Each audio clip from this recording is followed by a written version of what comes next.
जय हिंद दोस्तों। मैं आपके सामने लेकर आया हूँ बहुत ही महत्वपूर्ण प्रश्न जो कि बोर्ड एग्जाम के लिए मोस्ट वीवीआई क्वेश्चन है। आप इसको देखेंगे ज़रूर। और सबसे पहले अगर आपके मन में कोई क्वेश्चन हो इस टाइप का तो आप कमेंट बॉक्स में अपना क्वेश्चन दे दें, मैं उसका आंसर आपको अगले वीडियो में जरूर दे दूंगा। और इसी के सहारे मैं आप लोग से कहना चाहूँगा कि अगर आप अभी तक हमारे टेलीग्राम ग्रुप का और इंस्टाग्राम ग्रुप को ज्वाइन नहीं किया है तो इंस्टाग्राम में मुझे फॉलो कर लीजिए, डिस्क्रिप्शन में भी लिंक है और टेलीग्राम का भी लिंक मैंने दे दिया है, आप वहाँ जुड़ सकते हैं, आपको क्वेश्चन मिलता रहेगा। चलिए शुरू करते हैं। इसका आंसर क्या होगा? रेशम मार्ग प्राचीन काल और मध्यकाल में ऐतिहासिक, व्यापारिक और सांस्कृतिक मार्गों का एक समूह था। ठीक है, तो यह जो था ऐतिहासिक, जो व्यापारिक मार्ग थे और सांस्कृतिक मार्ग थे, उनका एक समूह का नाम था रेशम मार्ग। तो इसको हम लोग समझ समझ के पढ़ रहे हैं, देखते हैं क्या होता है इसके आंसर। समूह था जिसके माध्यम से एशिया, यूरोप और अफ्रीका, आपने देखा कि रेशम मार्ग कितने महादेशों तक फैला हुआ था? तो 3 महादेश तक फैला हुआ था।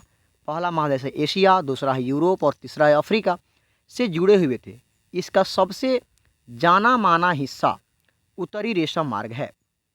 ठीक है, मतलब ये हुआ कि उस मार्ग का सबसे जाना माना जो हिस्सा है, उत्तरी भाग है, वही रेशम मार्ग है। अब क्यों फेमस है? क्योंकि चीन से होकर के पश्चिमी और पहले मध्य एशिया में, चीन से होकर के पश्चिम की ओर पहले मध्य एशिया में और फिर यूरोप में जाता था। आपने देखा कि चीन से शुरू होता था, पहले मध्य एशिया में जाता था, फिर यूरोप में जाता था। आपने देखा कि भाई बहुत लंबा मार्ग था और इससे निकलकर एक शाखा भारत की ओर भी आती थी। मतलब ये था कि इस मार्ग से निकलकर एक शाखा भारत की ओर भी आती थी, अर्थात इस मार्ग से एशिया में ही व्यापार हो सकता था, यूरोप में भी हो सकता था, अफ्रीका में भी हो सकता था।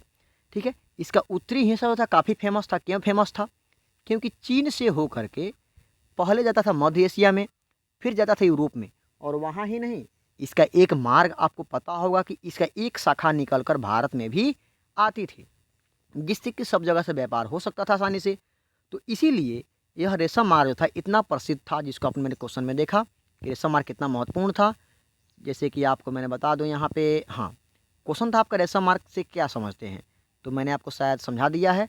अगर आपको समझ में आ चुका हो तो प्लीज़ वीडियो को लाइक कर दीजिएगा और दोस्तों में शेयर कर दीजिए ताकि दोस्तों के पास पहुँच सके और हमको ही मोटिवेशन मिल सके। फिर से मिलते हैं आपको अगले वीडियो में। वीडियो को अंत तक देखने के लिए आपका बहुत बहुत धन्यवाद।